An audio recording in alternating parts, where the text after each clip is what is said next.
Hi there, this is Asya, and today's episode is going to be a little bit different. We're gonna travel to the actual streets of New York to see 4 shows. Well, technically one of them was at the apartment, but never mind. And we're gonna have company.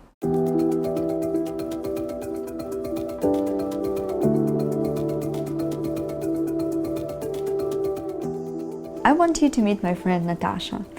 We have been seeing shows together and discussing them for years, and this time we decided to bring you along. We started our day with the sonic experience called Times3, which is a part of Prototype, the opera and theater festival.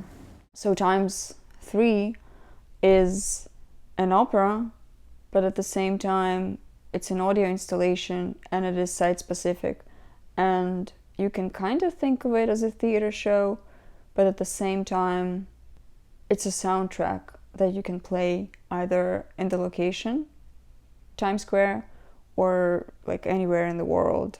As they say on the website, you can experience it from the comfort of your home and imagine things that they're describing, which is also pretty powerful and not connected to that location specifically. So it's like it's somewhere in between of everything, and I guess it depends on the background which you're coming with to this work. Like our background is in theater, so when we are in Times Square, I don't know how about you, but like to me Times Square is about theater district, and when I see all of this Broadway theaters closed now and listen to this track, to me it gives like this hope that although we don't see theater on stage now, but like we're still able to experience it in some form. I see. Yeah, I understand what you're talking about. There were a few moments for me that I felt that this experience is really connecting to our current state of mind and psychological state. I was fascinated that I was able to see the parts of Times Square that I had never seen before, like some words that are written on the asphalt and some like little things that I've never looked at because either there were too many people or maybe just because I tried to pass it as quickly as I could. So for those reasons, I thought this experience was really interesting. I can't imagine it pleasurable when Times Square is full of tourists. Totally. And it was a beautiful sunny Saturday morning, and like it wasn't too early, so you would normally expect it to be crowded, right? It was so surreal to have that few people. Yeah. I think the moment, like a part of it that I really liked is that it was available for people who are at home and also for listening to at the location itself at Times Square. So I felt like it was really reaching out to the New Yorkers or the people who are in New York City, knowing the pandemic situation affected them, and it felt like someone created something for us over here when we feel so lonely, as any other city does, but especially I think big cities that lost some of their lost due to their moving primarily. Some of the bigger cities, and for New York City it definitely feels lonely right now and empty, and it felt nice that someone, some creators thought about this type of experience. Yeah, and I like how they went from like early history, indigenous people, and then to like slowly made their way to the modern age through like creating this sound historical arc, and it gave me a sense that history continues and life continues no matter what. Like it might be not us tomorrow, but something will be here on this place, and Yeah, it felt very peaceful, strangely, for that place, because similar to your experience with Times Square, I often quickly cross it, to go to the theater or to go to work, or I'm just passing by. I never find myself spending time and like spending more than a minute there, and always just in transit. And here, I think it was the first time I walked around and looked around and observed all the people. It was interesting. Yeah, I don't know. Times Square gives me like really interesting feelings these days by itself. I think it's a very interesting choice of a location. On one hand, it's a very popular one, and it's the one that people observe even when nothing's happening on it. It still reflects some of the current state of things in the world and in New York City in particular. But it is also really touristy place. Like, it's not an arts place. There is nothing that you would call particularly artistic, I would say. I mean, although they do have installations there. I mean, there are some installations, but this is what I'm talking about. You, as a New Yorker, never treat this place as okay. This morning, let's go hang out in Times Square. You never do that. I'm feeling like doing some arts today, like seeing some art. Let's go to Times Square. You would never do that, and now it kind of opens up this possibility, like looking at this place from a different perspective, the one that is more, I guess, the one that gives you a possibility to connect to the place, which you could connect, but on a different level. Yeah. And especially timing of it too, that being soon after New Year's, 8 days after New Year's, and this confetti is still flying around. Yeah, I mean, I'm not sure if the confetti there is still from the New Year's I think Eve. so. Really? Yeah. I don't think so. What do you think it is? I mean, some birthday party? Yeah, something else. But there's so much of it. I think it's from New Year's. Well, there just, there are falling people down. cleaning the whole thing. I don't think they would leave it. So it's not like it's unnoticeable, like it's hard to get rid of, like well, sand. for me personally, it was from New Year. Okay. Well, it definitely felt surreal. So I'm going for my wine, and it's gonna look like we're doing the drunk theater review right now. That's okay. It's okay. That's what Is we're that doing. your format? Cheers. Cheers. Do you watch those shows that do like drunk history? Yeah, I have watched lessons? Drunk History. Yeah. And we did Drunk Shakespeare. Which was fun, yeah. Yeah. Oh, remember the times. Although we did go inside a theater today briefly for an installation called Ocean Body at Here Arts Center. Yeah, it was a great experience, but it didn't feel like theater particularly.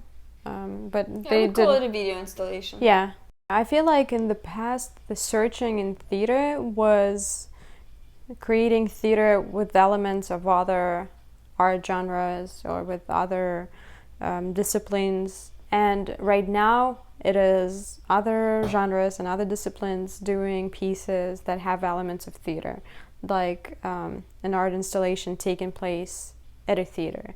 Well, maybe some of the parts of the videos Yes. where we see them, like with this dramatic lighting, that looked theatrical. I feel like in the past we had a problem with them with many different artists and collaborators calling their experiences immersive in immersive theater, and we would be kind of, I don't know, on the edge about it, thinking like, oh, now every show called themselves immersive, even though it's, kind of defined, has some defined elements of the genre. And now I feel like I'm having the same edge about theater in general. So every show done in different formats is calling itself a theater. Maybe because of that craving that people have for theater. So it sort of became like a marketing tool, or I guess. a hook. And I don't want to be like a theater snob. Those are great experiences, but they just not very clear on the genre side, and you can't rely on the descriptions that you find. Yeah, that can be confusing. But I guess theater people, as they continue doing work, it's just easier for them to call it theater because they just bring essentially their theater skills but to the new platforms. Their voice acting skills in ×3, or their kind of embodied acting in what's it called again? Ocean Body. It's easy.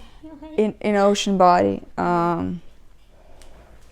Yeah, and like because it's using certain media, it makes us think of different arts. But they're coming to it from like the theater side, so to them it is still theater but just in a different I mean, form. isn't it how many other forms of art were created? Like television, like radio and yeah film. It starts with media and then it develops its own language and its own So it feels like it's not the aesthetics. theater, but it is a new genre that we are developing. It's not really new because they're using, like, video art has been around since the 50s. Audio, like since people started recording audio, I guess. There always was some experimental stuff going on. So these are not new tools, but coming at it from the new perspective, I guess that's what's new.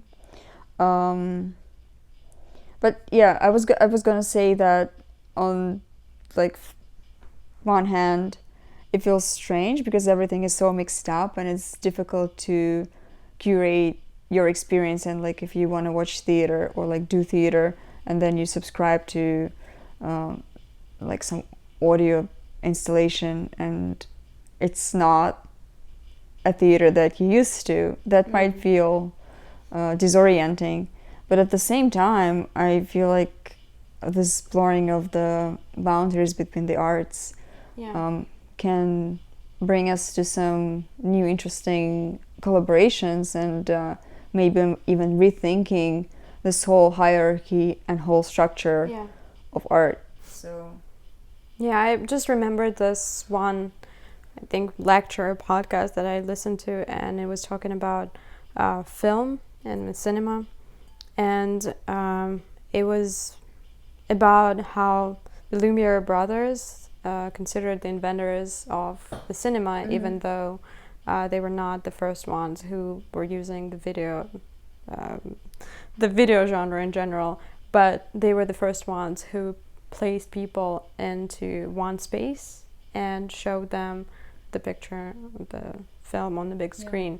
So I feel like that's that thin line that makes theater what it is, being in shared space together, and other art forms that call themselves theater. They're not.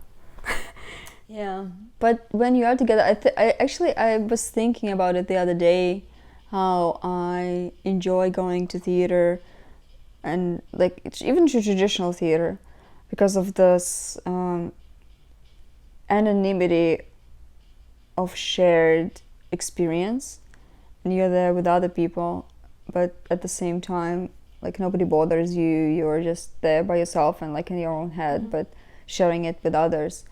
And I realized that I miss it a lot. I don't know what's the magic in it, but it there is just some kind of magic. And I think that was one of the reasons why I wanted to do all of these things with you, because I could, easily go and do all of these installations by myself, but it's just, there is something in the fact that you share it. Yeah. And of course I like discussing things with you. This is like part of why I like theater. Mm-hmm. Because when we go together we can just talk about it and Yeah. just Like connect on a level we wouldn't probably in any other setting. Well, yes, as friends, but also it helps me to understand shows better when we talk about them. But the simple fact of sharing is also somehow magical, and I think that was my favorite moment of the day, to be able to share it. The third experience that we did was another site-specific audio installation called The End of the Day. It consists of a bench overlooking a scenic open area. There is a telephone number which you need to dial at sunset in order to participate. There are multiple spots throughout the city, and you can look up the locations on the show's website, which is linked in the description. A series of contemplative prompts is offered to the listener, and the spectacle is provided by nature. At the end of the day, sounds like a very solitary experience. You just sit there and you, in your head, respond to all of these prompts. So it's like it's supposed to kind of make you think about like your life, but it was great to have another person. I know. I think that is the essence of theater. You are having a shared experience. You're coming to a place to have a shared experience. It's in a way a ritual that you're going through with other people, and it's been like that for centuries, and it's what it is. So I don't know what I think about the solitary theater experiences, or so-called solitary theater experiences, because yes, they can have actors in them. Yes, they can have connection and some level of interactivity and some other elements of theater, but it's not theater for me. We talked about the audio pieces that we saw and the video installation, and the fourth show that we did today was The Strange Secret of Adrian Rook, the Zoom live show. And I feel like it's the predominant format of the modern virtual theater. Sometimes it's more participatory, sometimes less. Not all of them are in Zoom, but a lot of them are, or just are using Zoom as a part of the experience. So like some people, I even call it Zoom theater. I feel like I'm just tired in general of virtual theater a little bit. And what makes you the most tired? What is like the element that you I'm not find sure. tiring? It's very similar to each other, I guess. When it's in person, it varies more. Maybe I'm just tired of staring at the screen because everything is via Zoom. Yeah, because it's just a new genre that we've talked. I don't know if it's going to be on camera or not, if you lost the footage, but we've talked about how the main element that makes theater is the shared experience with other audience members. So I think Zoom definitely has this capability, and you can feel that connection with the audience, especially that you can see their faces on screen. So this is new, but at the same time, I think it is still a different genre that you as a human being may not like, and as you may not need time to adjust, or maybe it's just not your thing. Some people love radio plays, some people don't, some people like listening to audiobooks, some people don't. So I think it might not just be the genre that you would particularly like. I did enjoy it more in the beginning of this whole virtual theater craze, courtesy of the pandemic. But at some point, I feel like I grew tired of it. Yeah. This particular show was good, though. I honestly have very little to not no critique. Maybe like, well, they had a story. Mm-hmm. They had an interactive element. They had good actors. Was the story engaging though? Was it like, did it have I feel like stakes? To me, I know you've heard this from me many times. My view on Zoom theater, phone theater, all these new and old genres that call themselves theater, but that are not particularly traditional theater. So my opinion on that it is more successful when the medium is aligned with the plot or the format of the show. So Zoom, as we know, is a software for collaboration. And I feel like the virtual theater shows that implement that into their experiences, they are more successful because they can use the capabilities that they have, and they get excited to try this new media in the form of theater, which they never done before. So when it becomes a problem, when a theater experience tries to utilize the platform but not utilize the collaborative capabilities of it and the audience interactions. So that was I guess what made me pull away from the experience and not be completely engaged, that I was not able to interact more, even though we had some interactions and they were kind of like highlights of the experience, right? But it would also be cool to learn more about these guys who were in our team, right? They seemed like characters. They seemed really interesting. Oh yeah, totally.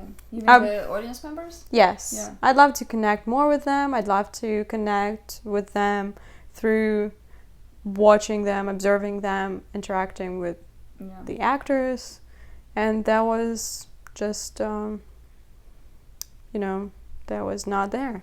I guess it depends on the group, because if we would be more proactive in communicating, I feel like we could push it a little bit further, but because everybody was so quiet, it was kind of... Well, I was certainly in the mood just, sit back and relax. Although I did have my moment with tarot card reading. That was fun. But it's just, sometimes I just feel like, even though the show has interactive elements and I'm on camera and everybody sees me, but sometimes I just want to kind of, disappear in the background a little bit and let other people do the work. I hate to say that, but I'm not in the mood, to just always, jump in and save the day and do whatever. So at least this one provided this opportunity to, if you want to participate, you could.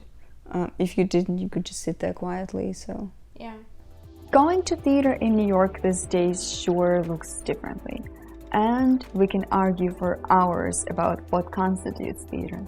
But more importantly than defining the art form is the fact that creativity always finds ways around limitations.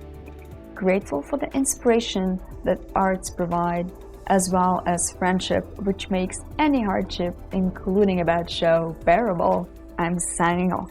Until next time.